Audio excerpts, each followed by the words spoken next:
Well, after a rocky, messy episode, Twin Peaks quickly gets back on track in another very strong entry. Don't change the channel, don't touch that dial.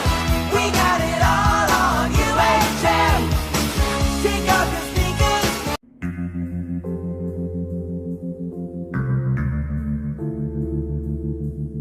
Hey guys, it's Cameron for Twin Peaks The Return, Part 13, and I was looking forward to this episode, but at the same time, I'm not gonna lie to you, I was kind of worried, and I'll tell you why. As you guys know, yes, I have really been enjoying this, particular miniseries. I think it's been really well done.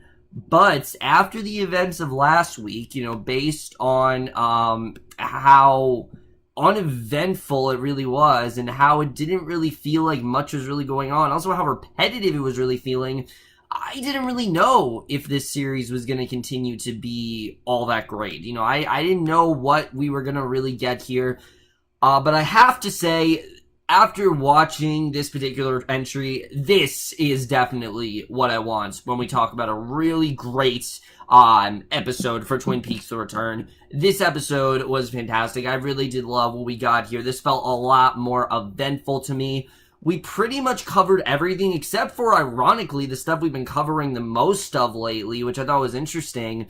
But it does definitely seem like we are getting to that latter half. But let's just get into this part because there definitely is quite a lot to get into. So we start off where we see the Mitchum brothers and their assistants. They're taking Dougie to Bushnell Mullen's office, and the celebration's like all lively, and they're bearing gifts for Bushnell. So, this is a complete 180 for the Mitchum brothers. Remember, they wanted to kill Dougie for what he did, and they were set on destroying him. But now that, he's won them over, now they're just like showering them with gifts. And Sinclair then hides from the brothers as he fearfully calls Todd, and he gives him one more day to kill Dougie. Remember, that's his task. That's what he's told that he has to do.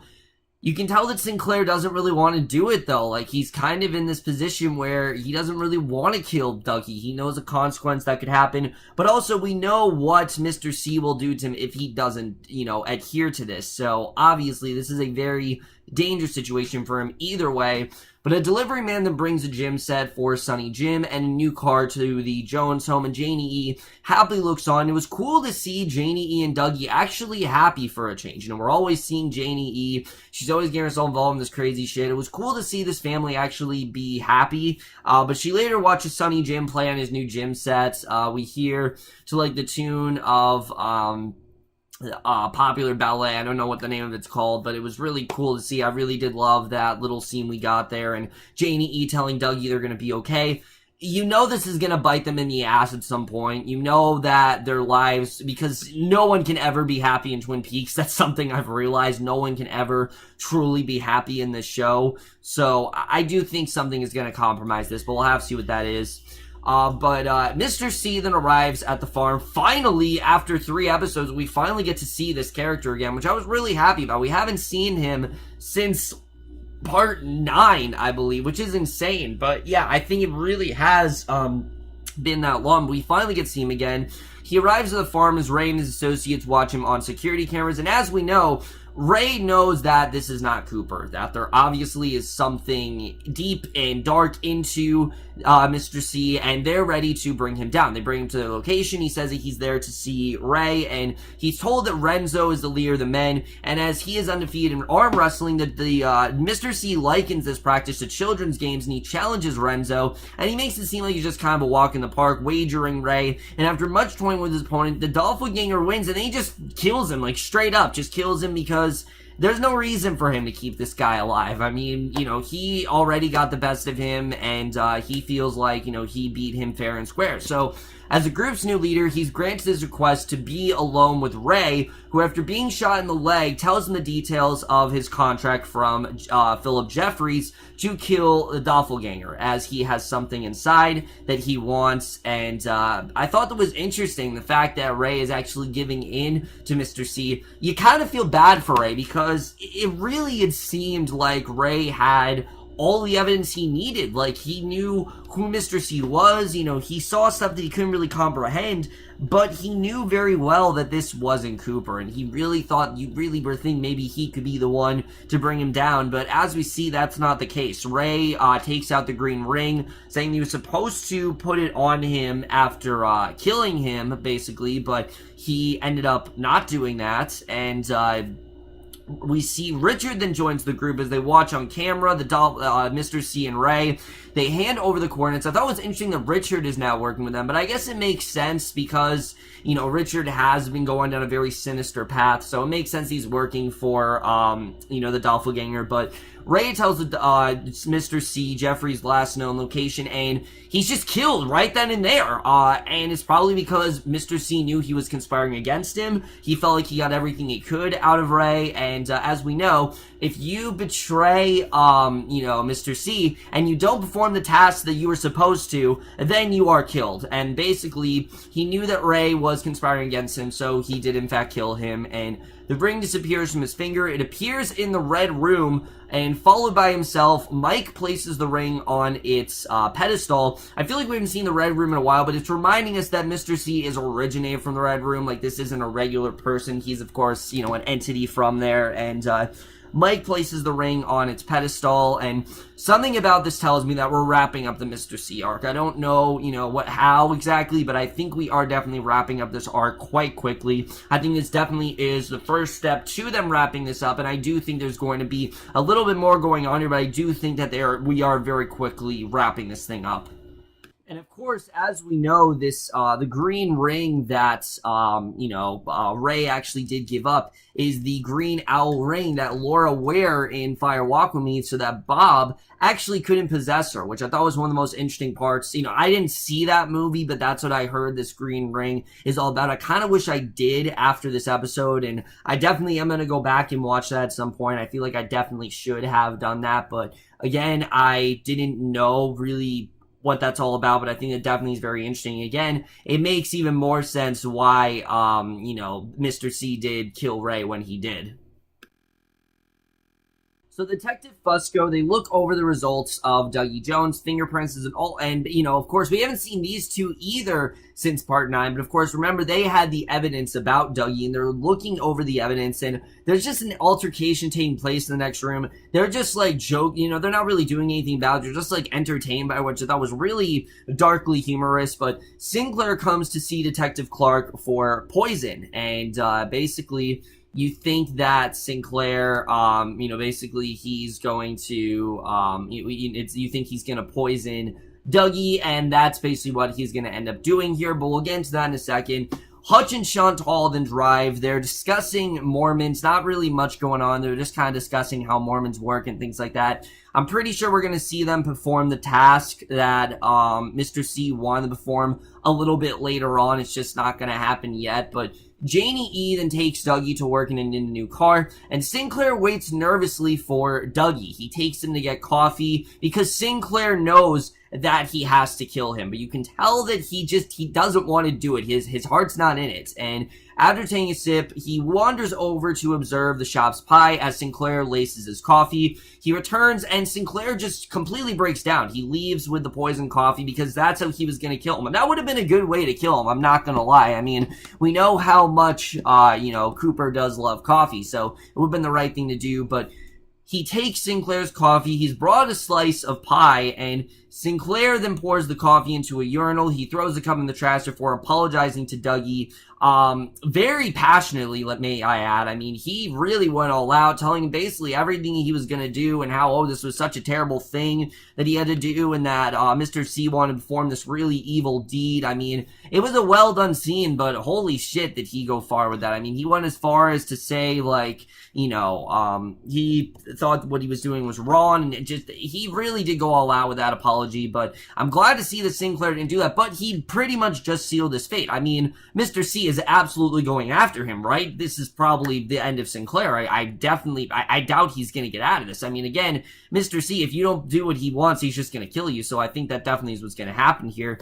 But at the Double R Diner, Shelley then gets a phone call from Becky, who says that Steven has been absent for 2 days, and she's very worried about him. He hasn't returned, and Shelly at first tells her, oh, I'm busy, go do what you need to do. But then she realizes that she really does need her, so she invites her daughter to the diner for pie, and I like this. I like seeing these two actually working things out. I like seeing Shelly trying to be a really good mother to Becky. I definitely like the way that's played out. I think that definitely is a really well done scene, and again, we're not getting a ton of this. We're getting this in basically small doses, but I think it's enough. I think it's good what we're getting so far. I have no problem with, how this has been going down, but in Mullen's office, Sinclair is tearfully confessing his activities with Todd, and again, this is not going to go well for Sinclair at all. Obviously, he didn't feel like it was right. He thought that what he was doing was completely fucked up, which, it kind of was. He's not wrong about that.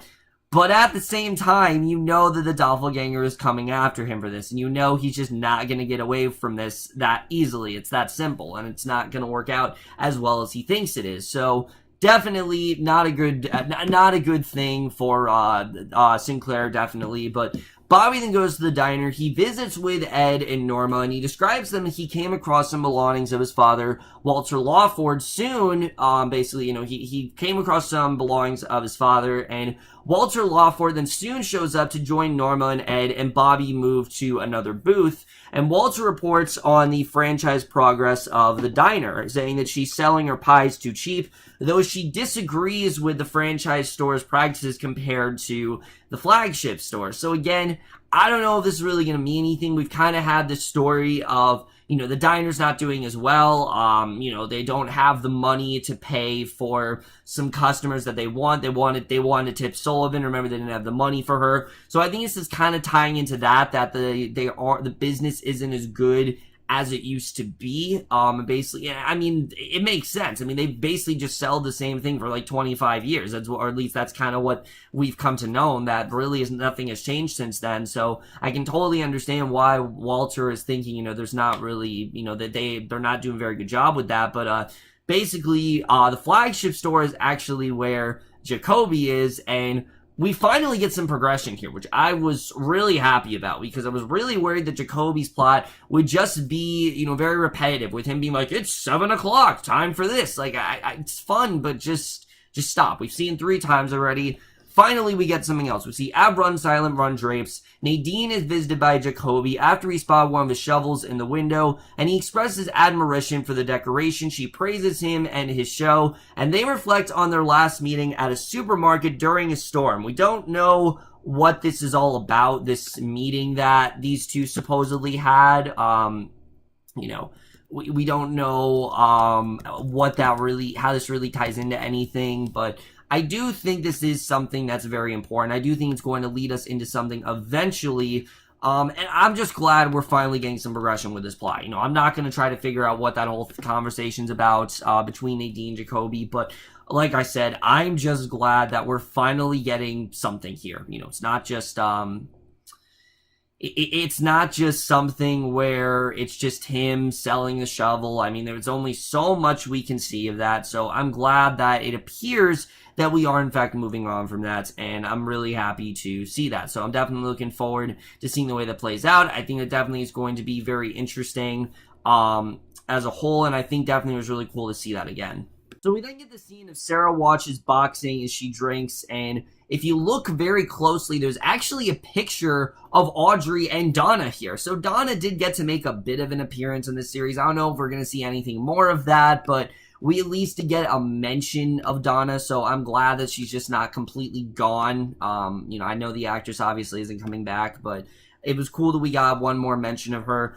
And then we get a scene with Audrey, which you guys know wasn't the hugest fan of this last week. However, the way this plays out this week automatically pretty much course corrects what we got in the last part, because we see a near hysterical Audrey, and she's at the end of her rope at this point. She's demanding that Charlie to tell him what Tina had told him, and of course we know that Charlie's a very busy man, but he tells her to go to the Roadhouse to see if Billy is there, which we know already there's someone there looking for Billy, offering to go with her, though she's very indecisive about it. She really doesn't know if she wants to do it. And the most important part of this scene is not her demanding to see Charlie. That's not what this is all about. The most important part of the scene is a line she says a little bit later in the scene, where she says something along the lines of, I don't feel like I'm here. I feel like I'm in another world, and I feel like I am someone else, which makes perfect sense as to why Audrey was acting so out of character. It's clear that whatever is going on with her is completely intentional. Again, I've said this before. Nothing that David Lynch does is unintentional in the show, and I feel like him portraying Audrey as this more bitchy, unlikable figure is more of, you know, her going through possibly the Black Lodge. Maybe that's what's happening to her. Maybe she's kind of been having a Cooper-esque thing where she's having dreams about the Black Lodge, and she's suddenly going there, and maybe she's gonna end up, you know, she's gonna end up possessed by Bob, possibly. We don't really know what's going on with that.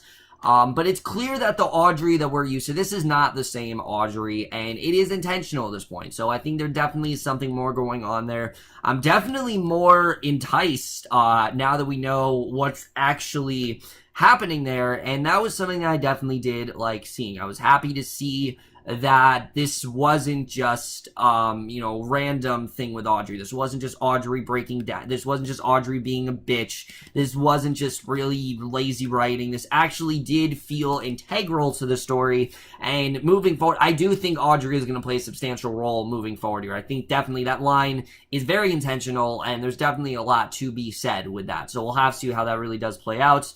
But then we get to the end, and we get to the Roadhouse, which, again, we didn't get that in the last part, but we do get that again. And an MC introduces James Hurley, who performs Just You, which I'm pretty sure we heard before. But we see a clearly moved Renee is watching, which I think this is the first time that we really saw that. You know, before we see the performance, and that's kind of it.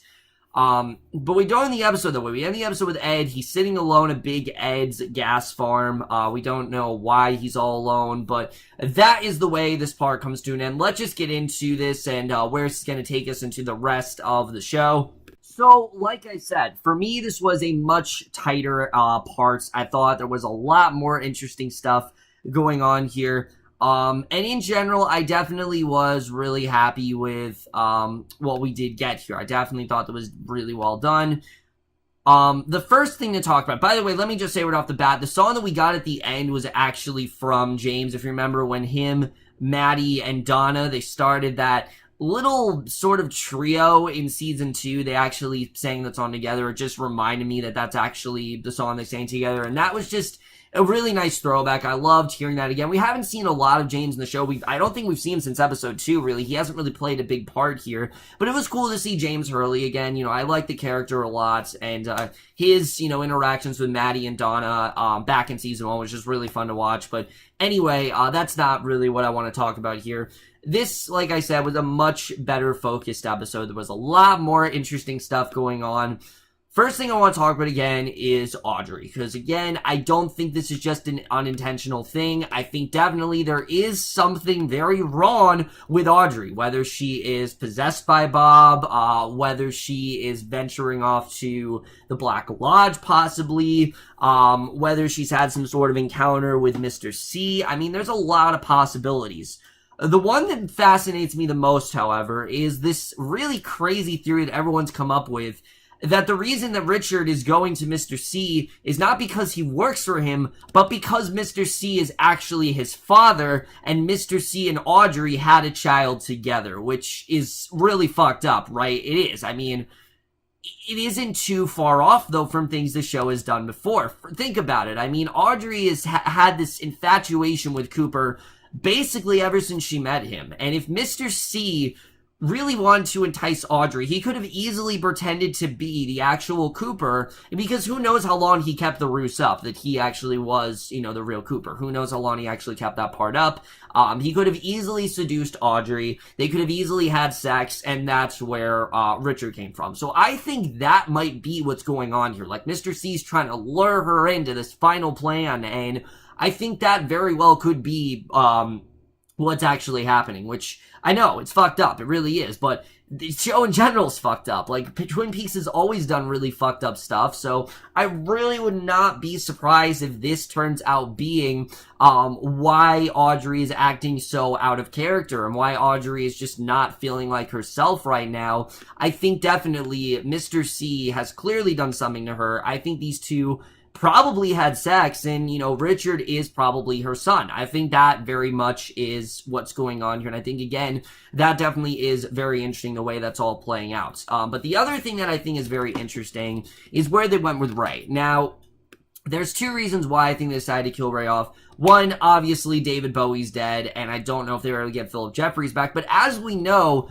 I'm pretty sure they filmed this back in 2014. I am, because I know the show takes place in 2014. I know they intended for this to be directly 25 years later, so they might have been able to get David Bowie. I don't know. All we know is that Philip Jeffries is missing. We haven't seen him yet. There is a possibility that David Bowie, though, could appear here, especially think about the amount of times they've gotten, you know, the Log Lady. How many times did you think we were going to get Margaret Lanternman on the show again? We've got her at least 3 times. I do think we are going to see more of, I do think we might see Jeffries again. Who knows? And that'd be really cool if we saw David Bowie. I mean, he was a really good character. I don't really remember him that much, but from what we saw of him in the original show, he definitely was really great, and it'd be really cool to see David Bowie. I think it would really pay great homage to him, and it'd be a great final, just like a final send-off to David Bowie as a whole. So it seems very Lynchian for him to do, so I think definitely that is a possibility. We could definitely end up seeing Jeffries at some point, but, you know, I have to get the sense that Mr. C, you know, he's going after them definitely, and Mr. C now knows that someone's after him. And like I said, I do think the story is starting to wrap up, because you got Jeffries, who does have the information, and basically, you know, he was, you know, Ray essentially told him that, look, I was going to go to Jeffries and I was going to tell him all the information, which he did. I mean, Philip Jeffries already knows about all this stuff. But then you also have, you also have what's going down with, oh shit, what's their names? I can't think of the names right now. Fuck. Let me think.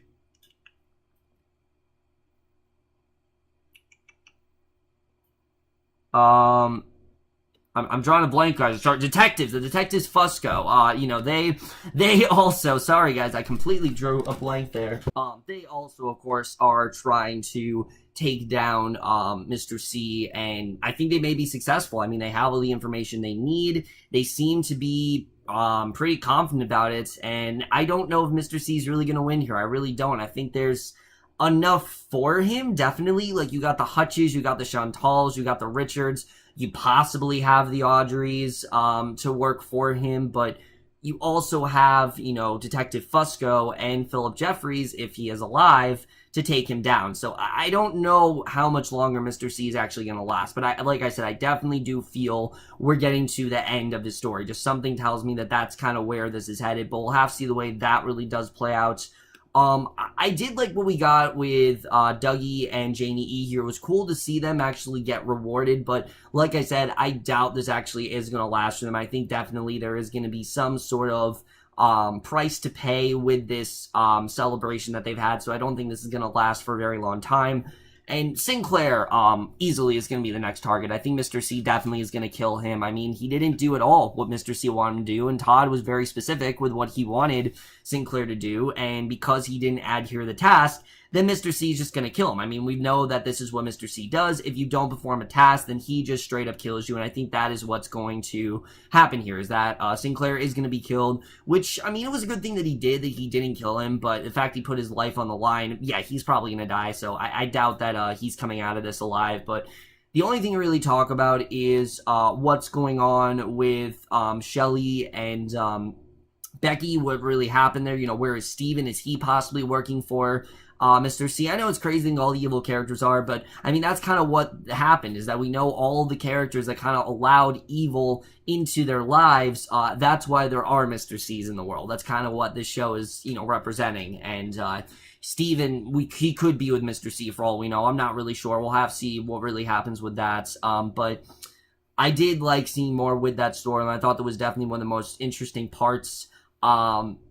of the, previous few episodes, and I thought it was cool to see that again, so I definitely did enjoy watching that there. And then Nadine Jacoby, like I said, I'm glad to see that we're actually finally getting some sort of progression with this plot. It's not just Nadine watching Jacoby, there's something more going on here, and I do think we're going to find out more about these two. I think they are going to help out each other as a whole, so we'll have to see the way that really does go down. Really, my only complaint with this episode, if I really did have to have one, is I didn't know where Cole, Tammy, and Albert were. I mean, they've basically been kind of like the main investigation plot going on. Why have they just randomly disappeared? We don't really know. Obviously I think we're going to see them again. I doubt that's going to be the last we see of them, but they were nowhere to be found in this episode, which I think is really interesting, but they were not here.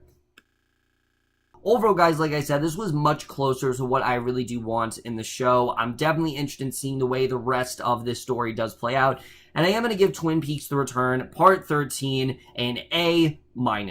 But overall, guys, remember this episode of Twin Peaks: The Return. Most guys thought this episode overall. Loved your thoughts on it. Are you liking where this is going? Did you like this part more than last week or less? I can understand if someone didn't like this one as much, but that's basically for my review. Hope you guys enjoy it. We'll see you guys in my next video, which I think will be for Preacher, and I will see you guys for that. Okay, bye.